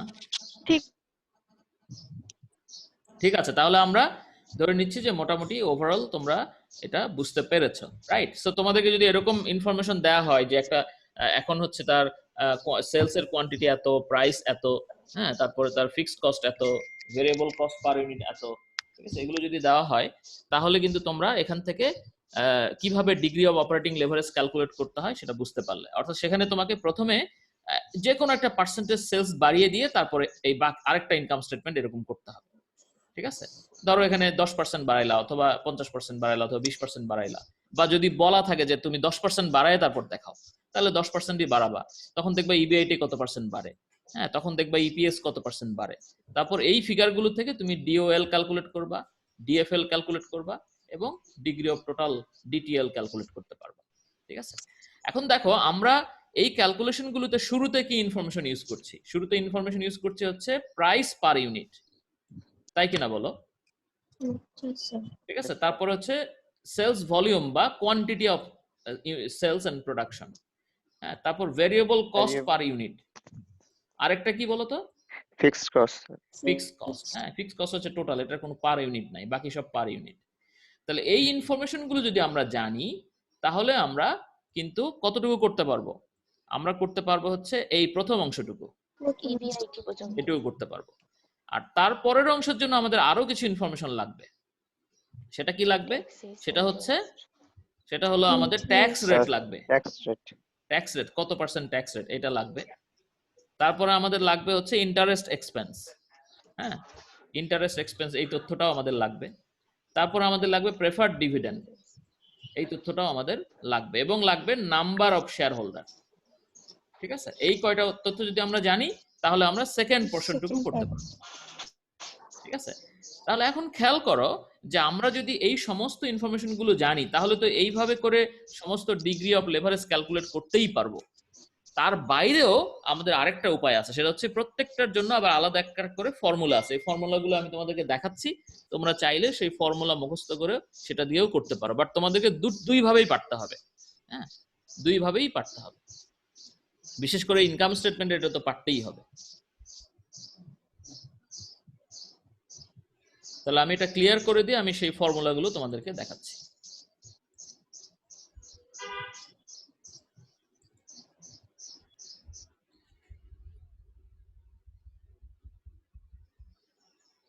এই যে দেখো ডিগ্রি অফ অপারেটিং লেভারেজের ফর্মুলা দেখতে পাচ্ছ? Yes sir. এই যে Q times P minus VC, হ্যাঁ, মানে sales quantity times price per unit minus variable cost per unit, আর নিচে আমাদের লাগবে ফিক্সড কস্ট টোটাল। এইটা যদি ইউজ করো এই ফর্মুলাটা, তাহলে তুমি পেয়ে যাবা ডিগ্রি অফ অপারেটিং লেভারেজ। ওই একই ভ্যালুই পাবা, ইনকাম স্টেটমেন্ট মেথডে করলেও পাবা যা, এখানেও তাই পাবা। আবার ডিএফএল এর জন্য একটা ফর্মুলা আছে, এই যে দেখো, না এটা তো আমরা করেই ফেলেছি, এই যে এটা ইবিআইটি। তুমি যদি ওইগুলো জানো তাহলে তো ইবিআইটি ক্যালকুলেট করতেই পারবা, ঠিক আছে? এটা হচ্ছে interest, preferred dividend, tax rate. হ্যাঁ, এগুলো যদি তুমি জানো তাহলে তুমি ডিগ্রি অফ ফিনান্সিয়াল লেভারেজ করতে পারবা। আর ডিগ্রি অফ অপারেটিং লেভারেজ আর ফিনান্সিয়াল লেভারেজ মাল্টিপ্লাই করলেই তুমি পাবা হচ্ছে ডিগ্রি অফ টোটাল লেভারেজ। তারপরেও যদি তুমি ইকুয়েশন দিয়েও করতে চাও সেটাও সম্ভব, সেটা দেখাচ্ছি। ডিএফএল এর সূত্রে পিডিটা কি? হ্যাঁ, পিডি প্রেফার্ড ডিভিডেন্ড। আচ্ছা, ঠিক আছে? এই যে দেখো টোটাল লেভারেজের জন্য আবার এই ফর্মুলাও তুমি ইউজ করতে পারো, ঠিক আছে? বাট তোমাকে ইনকাম স্টেটমেন্ট মেথড অবশ্যই পারতে হবে, ঠিক আছে? এই ফর্মুলা ইউজ করে তুমি স্টেটমেন্ট মেথডটাই ইজিয়ার। হ্যাঁ, দুটোই তোমাকে পারতে হবে। হ্যাঁ, ইনকাম স্টেটমেন্ট মেথডও পারতে হবে, এটাও পারতে হবে, ঠিক আছে? বুঝতে পেরেছো? তাহলে আমরা শিখলাম যে how to calculate degree of operating leverage, degree of financial leverage, and also the concepts of leverage. হ্যাঁ, ফিনান্সিয়াল লেভারেজ কোথা থেকে আসলো, অপারেটিং লেভারেজ কোথা থেকে আসলো, ইত্যাদি ইত্যাদি সবকিছুই আমরা দেখলাম। আচ্ছা, এই চ্যাপ্টারে আরেকটা জিনিস আছে, সেটা হচ্ছে তোমার ব্রেক ইভেন অ্যানালিসিস বা কস্ট ভলিউম প্রফিট অ্যানালিসিস। এটা আমি তোমাদেরকে করাচ্ছি না, কারণ এটা তোমরা ম্যানেজারাল অ্যাকাউন্টিং এ খুব ভালোভাবে করবা। ম্যানেজারাল অ্যাকাউন্টিং কি কেউ করেছো? Management accounting? না স্যার, জি স্যার করেছি। Yes sir. ওখানে তোমরা নিশ্চয়ই ব্রেক ইভেন অ্যানালিসিস করেছো, তারপরে কস্ট ভলিউম প্রফিট অ্যানালিসিস করেছো। জি স্যার, একটা চ্যাপ্টার ছিল। তারপর আমি রিপিট করতাম যদি তোমাদের এখন কোভিড-19 এর এই সমস্যা না থাকতো। সো আমি তোমাদের বেশি বার্ডেন দিতে চাচ্ছি না যে অযথা রিপিট করে সিলেবাস বাড়ানোর দরকার নাই, ঠিক আছে? ওটা দিলাম না। জি স্যার। এটা আরেকটা জিনিস হচ্ছে তোমাদের ইবিআইটি ইপিএস অ্যানালিসিস নামে আরেকটা জিনিস আছে। হ্যাঁ, এইটা আমি তোমাদের এক্সামে থাকবে না, বাট আমি তোমাদের আলাদা করে একটা ভিডিও করে এটা দিব শেখার জন্য, ওটা তোমাদেরকে শিখতে হবে, ঠিক আছে? তো এই হলো মোটামুটি আমাদের এই চ্যাপ্টার।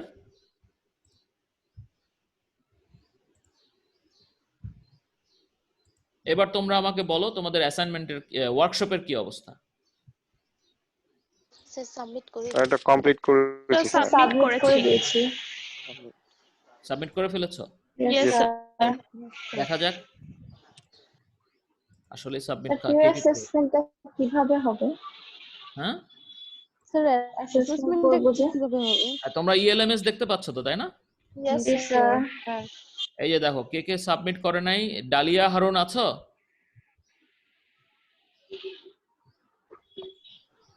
ডালিয়া হারুন পিঙ্কি, তোমরা চেনো তাকে? আছে নাকি ক্লাসে?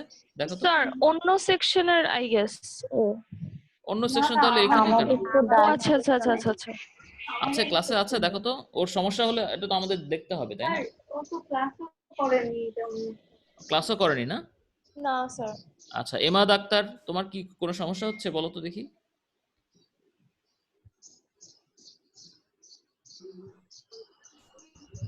এমা ডাক্তারকে ক্লাসে দেখা যাচ্ছে না? না, ঘুমাচ্ছি। আমি এটা তোমাদেরকে মানে কেন সাবমিট করো নাই বকা দেওয়ার জন্য ধরছি না। আমি বের করছি যে তোমার যদি কোনো প্রবলেম থাকে সেটা আমরা অ্যাড্রেস করার চেষ্টা করব, সেই জন্য। ঠিক আছে, এমা ডাক্তার নাই তো না, ক্লাসে নাই? আচ্ছা, তারপরে হচ্ছে রাকিবুল ইসলাম আছো? রাকিবুল হাসান আছে, রাকিবুল ইসলাম, রাকিবুল হাসানও তো দাও নাই। রাকিবুল হাসান, তোমার কোনো সমস্যা হচ্ছে? বলো তো দেখি আমাদেরকে।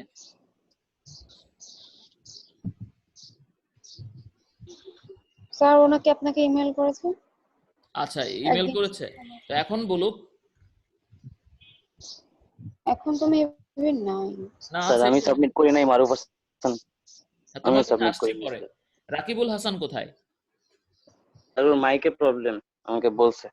আচ্ছা, মাইকের প্রবলেম। আচ্ছা, রাকিবুল হাসানকে বলছি যে তুমি আজকে বিকালের মধ্যে অবশ্যই সাবমিট করে দিবা, তোমার জন্য টাইম বাড়িয়ে দিলাম, ঠিক আছে? রাকিবুল হাসান, ওকে জানিয়ে দিও একটু তোমরা। আচ্ছা, তারপরে হলো রাকিবুল হাসান, এরপর হাসিবুল হাসান কোথায়?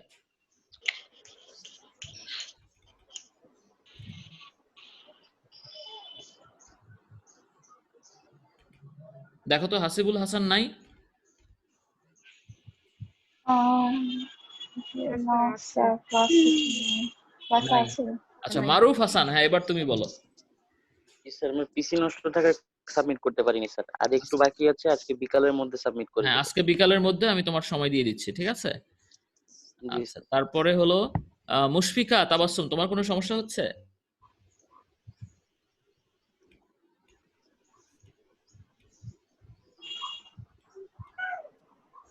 নাই মনে হয় ক্লাসে, না?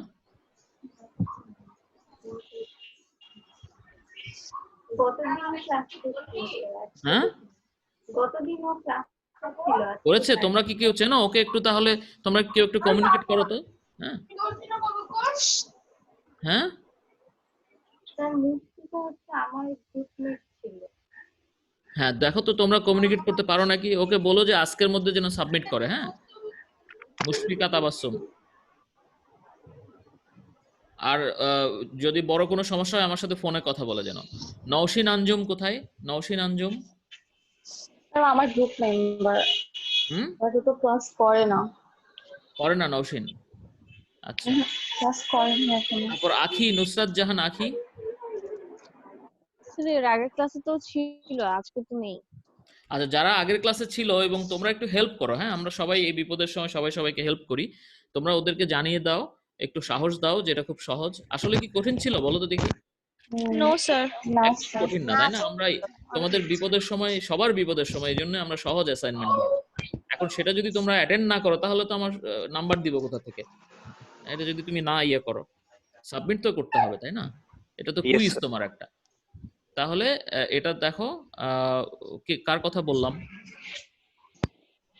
নওশিন আঞ্জুম, হ্যাঁ। পর্যন্ত গিয়েছিল। তারপর নুসরাত জাহান আখি, তোমার কথা বললাম। রিফা রাফিয়া আছে না?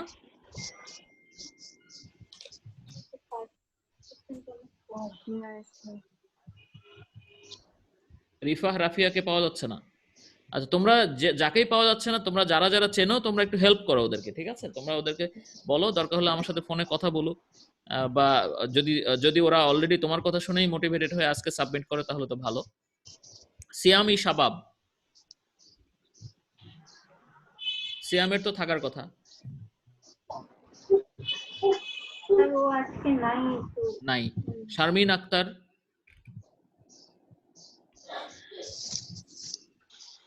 নাই। আচ্ছা, তারপর হচ্ছে সুমাইয়া মেহজাবিন বৃষ্টি। এই আপনার জব দিতে তিনি অনেক ক্লাস করে না। তাসনিম বিনতে কামাল এবং উপমা মহসিন। উপমা মহসিন তো আছো মনে হয়।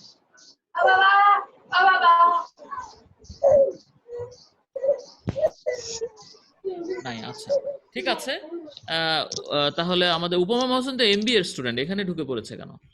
যাক, মানে বাই মিস্টেক চলে আসছে। ঠিক আছে, তাহলে তোমরা আমাদের। হ্যাঁ, তোমার নাম তুমি জমা দিয়েছো? হ্যাঁ স্যার, আমি তো দিয়েছি। হ্যাঁ হ্যাঁ, তো দিয়েছো। হ্যাঁ, ঠিক আছে, থ্যাংক ইউ। আমাদের সাথে ঠিক আছে, তাহলে তোমাদের সবার জন্য আমি আজকে পর্যন্ত ডেট বাড়িয়ে দিয়েছি। ঠিক আছে, আজকে পর্যন্ত ডেট বাড়িয়ে দিয়েছি। আজকের মধ্যে, আজকে বিকালের মধ্যে সবাই জমা দিয়ে দিবা। বিকাল না হলেও রাতের মধ্যে, রাত 10টার মধ্যে সবাই জমা দিয়ে দিবা। আর কালকে আমাদের যেটা হবে, এখান থেকে আমি তখন তোমাদের এই যে দেখো, তোমাদের সাবমিশন ফেজ হয়ে যাচ্ছে। দেখো 40 জনের মধ্যে 40 জনের মধ্যে আমি একজন আছি।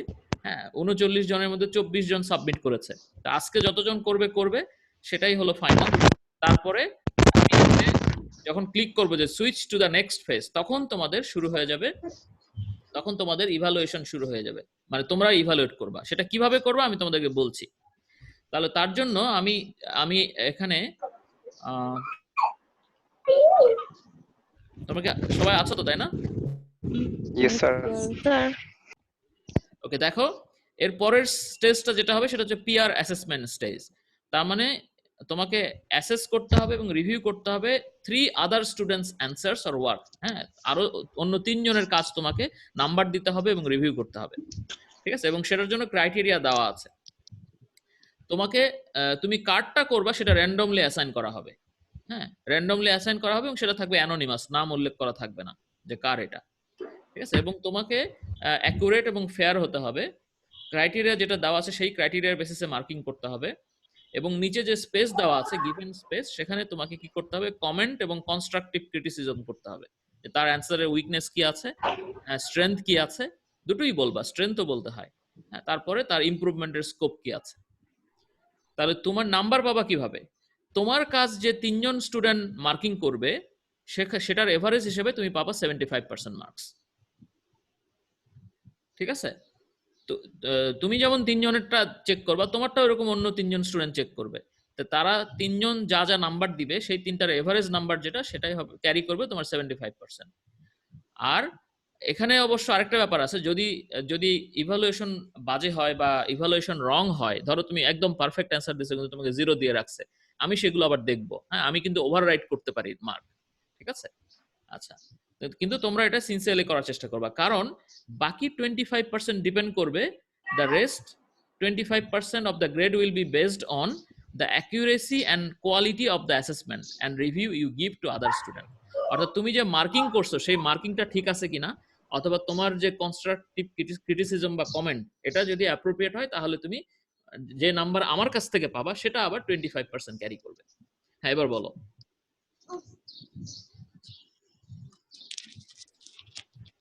কেউ কিছু জিজ্ঞেস করছিল মনে হয়। স্যার আমরা কি আমাদেরকে আপনি যাদেরটা দিবেন আমরা তাদেরকে কি কোনো মার্কস দিব নাকি জাস্ট বললাম মার্কস দিবা? তো মার্কস দিবা এবং কমেন্ট করবা। Sir marks out of 25? না, ওটা সব ওখানে থাকবে, আমি তোমাকে একটু পরে দেখাচ্ছি। আচ্ছা, ঠিক আছে।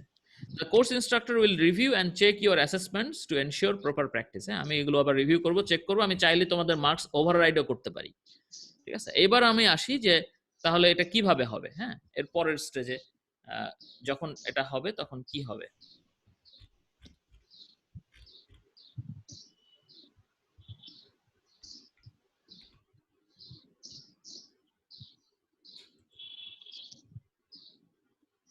তোমরা তো স্ক্রিন দেখতে পাচ্ছ, তাই না? জি স্যার। এই যে দেখো অ্যাসেসমেন্ট, আমি এটা সেটিংসটা দেখাচ্ছি, বাট তোমরা তোমাদের মতো করে দেখতে পাবা। এখানে আমার ইয়েতে দেখাচ্ছে আর কি। এখানে ইনস্ট্রাকশন দেওয়া আছে, you need to assess at least 3 of the other students submitted assignments, read each one carefully, মানে প্রত্যেকের যে অ্যাসাইনমেন্ট সেটা ভালো করে পড়তে হবে, অ্যান্ড অ্যাসাইন দ্য পয়েন্টস, হ্যাঁ পয়েন্টস মানে marks, according to the criteria provided. You must also provide a comment at the end. Use this to give your opinion on the content and quality of the work. Please be honest, but remain in the spirit of constructive criticism. Suggest improvements. Part of your grade will be based on the accuracy and quality of your feedback. এটা আমি already বলেছি। এখন দেখো feedback কিভাবে আসবে। তোমাদের এখানে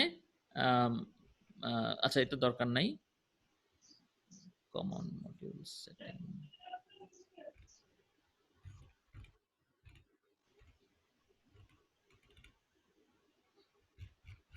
I have to go back.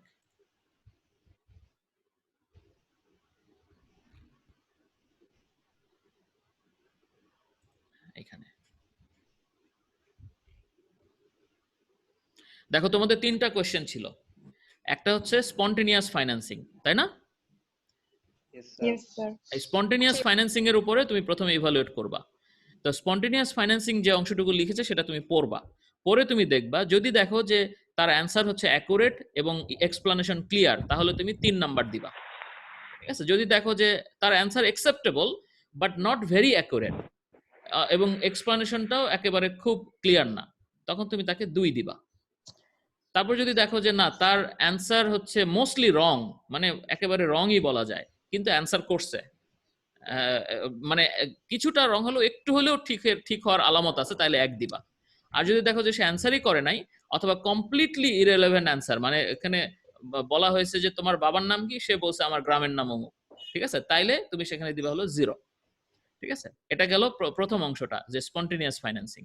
এরপরে ফ্রি ট্রেড ক্রেডিট, এটার উপরে তুমি পড়বা। এটার পরে আবার একইভাবে যদি অ্যাকুরেট এবং ক্লিয়ার এক্সপ্লানেশন হয় 3 দিবা, যদি অ্যান্সার অ্যাকসেপ্টেবল হয় বাট একেবারে ক্লিয়ার না এবং খুব অ্যাকুরেটও না তাহলে 2 দিবা। যদি দেখা যায় যে মোস্টলি রং তাহলে 1 দিবা, আর যদি নো অথবা টোটালি রং হয় 0 দিবা। তারপর ক্রাইটেরিয়া 3, ওখানে দেখবে একটা মানে গ্রিডের মতো দেওয়া আছে, ওখানে তুমি ক্লিক করলেই হয়ে যাবে, নাম্বার লিখে দিতে হবে না। ঠিক আছে, তারপর দেখো এখানে আরেকটা হচ্ছে change of the cost of trade credit when accounts payable is stretched. এখানেও তুমি একইভাবে মার্কিং করবা, অ্যাকুরেট কিনা, অ্যাকসেপ্টেবল কিনা, মোস্টলি রং কিনা, অথবা টোটালি রং অথবা নো অ্যান্সার কিনা। আর আরেকটা ক্রাইটেরিয়া আছে, সেটা হচ্ছে অর্গানাইজেশন অ্যান্ড ল্যাঙ্গুয়েজ। সে যে লেখাটা লিখেছে সেটা কিভাবে সে অর্গানাইজ করেছে, হ্যাঁ, তার লেখার ল্যাঙ্গুয়েজ এগুলো ঠিকঠাক আছে কিনা, এগুলোর উপরে তুমি যদি দেখো এটা এক্সেলেন্ট তাহলে 3 দিবা, যদি অ্যাকসেপ্টেবল হয় 2 দিবা, পুয়ার হলে 1 দিবা, আর যদি একেবারে অ্যান্সার না করে তাহলে 0 দিবা। এটাই হলো তোমার কাজ, আর কোনো ক্রাইটেরিয়া নাই। ঠিক আছে, এটা দিয়ে তারপরে তুমি নিচে একটা বক্স থাকবে, সেখানে তুমি মূলত 3টা জিনিস লিখবা, যে তার যে অ্যান্সারগুলো সেটার ওভারঅল স্ট্রেংথ কি, ওভারঅল উইকনেস কি, আর স্কোপ অফ ইমপ্রুভমেন্ট কি কি, এই 3টা জিনিস কমেন্টের মধ্যে লিখে দিবা। ঠিক আছে, এটাই হচ্ছে তোমাদের কাজ। বুঝতে পেরেছো? পারবা না? এবং এটা সিনসিয়ারলি করতে হবে, কারণ সিনসিয়ারলি যদি না করো তাহলে আবার তোমার নাম্বার কাটা যাবে। ঠিক আছে স্যার, এটা কখন থেকে ঠিক স্টার্ট হচ্ছে? এটা আমি আজকের পরে অর্থাৎ কালকে সকালে স্টার্ট করে দেব। ওকে স্যার, ঠিক আছে। হ্যাঁ, আজকে রাতের মধ্যে সন্ধ্যার মধ্যে যারা জমা দিল, হ্যাঁ, তাদেরকে নিয়েই কাজ হবে, আর বাকিরা জমা দিল না, তারা অ্যাটেন্ড করলো না, ধরে নিতে হবে। এটা তোমাদের একটা কুইজ। ঠিক আছে, এখন আমি তোমাদেরকে বলি, তোমাদের হচ্ছে এটা গেল একটা কুইজ, আরেকটা ক্লাস ওয়ার্কশপ আমি দিব তোমাকে। ঠিক আছে স্যার, কবে দিবেন? এটা হয়তোবা কালকে দিয়ে দিতে পারি। আরেকটা ক্লাস ওয়ার্কশপ দিব এর উপর আজকে যেগুলো পড়েছে স্যার সেইগুলা? না, এটা বাদেও আরেকটা নতুন করে দিব। ঠিক আছে জি স্যার, নতুনটাই তো। আজকে যেগুলো আমরা পড়েছি ওইগুলোর উপর থাকবে? আজকে যেটা পড়েছি তার উপর থাকতে পারে, গতদিন যেটা পড়েছি তার উপর থাকতে পারে, যে কোনো একটা ছোট্ট একটা অংশ থেকে দিব। আচ্ছা, তাহলে এটা গেল। আর তোমাদের অ্যাসাইনমেন্টে তোমাদের 2টা আলাদা অ্যাসাইনমেন্ট থাকবে। ঠিক আছে, যেহেতু গ্রুপ অ্যাসাইনমেন্ট নিতে পারছি না, সেগুলো তোমার এইভাবে ওয়ার্কশপের মতো না, অর্থাৎ তোমাদেরকে অন্যটা অ্যাসেসমেন্ট করতে হবে না। সেটা তুমি কালকে পরশুর মধ্যেই পাওয়া শুরু করবা, এই ইএলএমএস এ গেলেই পাবা। সেখানে তোমাকে যেটা করতে হবে, যদি কোশ্চেন থাক অথবা প্রবলেম থাক, সেটা সলভ করতে হবে হাতে লিখে কাগজে করে, তারপরে সেটা তুমি স্ক্যান করে হোক অথবা মোবাইলে ছবি তুলে হোক, অথবা মোবাইলে স্ক্যান করার অ্যাপ পাওয়া যায় অনেকগুলো। ঠিক আছে, যেটাই হোক, হ্যাঁ, সেটা করে তারপর সেটা তুমি ইএলএমএস এ এরকম ভাবে অ্যাটাচ করে দিয়ে দিবা। ঠিক আছে, সেরকম দুটো সেটা কি ম্যাথ হতে পারে? কোনো ম্যাথ? হ্যাঁ, প্রবলেম সলভিং হতে পারে, অন্য বাইরের অ্যাসাইনমেন্টও হতে পারে, যেটাই হোক না কেন, অ্যাসাইনমেন্ট যাই হোক না কেন। ঠিক আছে, এটা থাকবে। এই হলো মোটামুটি তোমাদের ক্লাস ওয়ার্কে তখন কমপ্লিট হয়ে যাবে। আর ফাইনাল এক্সামের নোটিফিকেশন তোমরা আমার ধারণা আজকের মধ্যেই ইউনিভার্সিটি থেকে পেয়ে যেতে পারো। কিভাবে হবে না হবে আমি আর আগে থেকে সেটা বলছি না, লেট দ্য ইউনিভার্সিটি অ্যানাউন্স ইট, তারপর আমরা ডিটেইল ডিসকাশন যেতে পারি। ঠিক আছে, তবে একটা ধারণা নিতে পারো যে তোমাদের ফাইনাল এক্সাম অনেকটা হচ্ছে অ্যাসাইনমেন্টের মতো, বাট যেহেতু ফাইনাল এক্সাম, এটা নিশ্চয়ই ছোট অ্যাসাইনমেন্ট হবে না, একটু বড় হবে, তাই না? আমরা জানি, আমাদের অন্য ফ্যাকাল্টি বলেছে। কি বলেছে? স্যার, অ্যাসাইনমেন্টের মাধ্যমে হবে, অ্যাসাইনমেন্ট এন্ড প্রেজেন্টেশন। হ্যাঁ, মানে তুমি অ্যাসাইনমেন্টটা অবশ্যই নিজে করবা। কারণ হলো কি, আলটিমেটলি তুমি টিচাররা কিন্তু বুঝে যাবে যে তুমি অ্যাসাইনমেন্টটা নিজে করেছো কিনা বা তুমি বুঝে করেছো কিনা। নিজে করলা কিন্তু বুঝে করলা না, তাইলেও হবে না।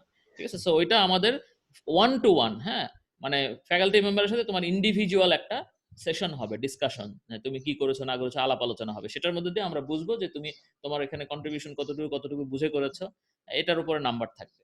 এটাই হবে তোমার ফাইনাল এক্সামের মতো। এটা আমি একদম ফাইনাল বলছি না, এটা হলো টেন্টেটিভ, যেহেতু ইউনিভার্সিটি থেকে অফিসিয়াল অ্যানাউন্সমেন্ট এখনো আসে নাই। স্যার অ্যাসাইনমেন্টের উপরে কি আমাদের, আপনি যেটা বলেছেন যে ফ্যাকাল্টির সাথে আমাদের হচ্ছে ডিরেক্ট একটা ডিসকাশন হবে, তো স্যার ভাইবার রিলেট মতো মেবি। হ্যাঁ বলো। স্যার ওইটা কি ভাইবার মতো? না না, হ্যাঁ, ভাইবা maybe। বলার দরকার নাই, এটা জাস্ট হচ্ছে তুমি, আমরা তো সামনাসামনি তোমরা অ্যাসাইনমেন্ট দিতে পারছো না, গ্রুপ অ্যাসাইনমেন্ট করতে পারছো না। জি স্যার। তো এটা মনে করো অ্যাসাইনমেন্টের একটা পার্ট যে তুমি অ্যাসাইনমেন্ট জমাই শুধু দিলা না, তার সাথে সাথে অ্যাসাইনমেন্টটা আমাকে বুঝাইও দিলা। তো বুঝাই দেওয়ার জন্য আচ্ছা। আমার সাথে সরাসরি আলাপ হতে হবে না? জি স্যার। হ্যাঁ হ্যাঁ হ্যাঁ take it in this way. ঠিক আছে। ওকে। এটা নিয়ে ভয় পাওয়ার কিছু নাই, বরং এটা তোমার জন্য আরো ভালো। ইউ ক্যান জাস্টিফাই, তুমি যেটা করেছো সেটা আমার কাছে তুমি জাস্টিফাই করতে পারবা। জি স্যার। তো এটা হবে পরে, এটা হবে তোমার আমাদের সব ক্লাস শেষ হয়ে যাওয়ার পরে, তখন নতুন করে। আর তার আগে যেগুলো বললাম এগুলো উইদিন দিস 2 উইকস আমাদের কমপ্লিট করতে হবে, ঠিক আছে? তাহলে আজকে এ পর্যন্তই থাকলো, তোমরা সবাই ভালো থাকো। জি স্যার, আসসালামু আলাইকুম। আসসালামু আলাইকুম স্যার। আসসালামু আলাইকুম স্যার। আর সবাই তোমরা আমার জন্য দোয়া করবে। জি স্যার। ইনশাআল্লাহ স্যার। আপনিও স্যার আমাদের সবার জন্য অবশ্যই। দোয়া করবেন। ভালো থাকবেন স্যার। আসসালামু আলাইকুম স্যার। ওকে। আর রাকিবুল হাসান, তোমার এখানে তুমি যে মেসেজ পাঠিয়েছো সেটা আমি পেয়েছি, কিন্তু তোমাকে এটা আজকের মধ্যে জমা দিতে হবে। রাকিবুল হাসানকে বলছি, তুমি লিখেছো যে টুক 1 এক্সট্রা ডে, তো সেটা হচ্ছে আজকে তুমি চেষ্টা করো বিকেলের মধ্যে জমা দিতে, না পারলে রাত 8টা-9টার মধ্যে জমা দিয়ে দিবা। 8টা-9টা হলে যদি নামাজ টামাজ পড়ো তাহলে রাত 10টার মধ্যে জমা দিয়ে দিবা, ঠিক আছে? Okay, thank you very much. Thank you sir. আসসালামু আলাইকুম। Thank you sir. Bye.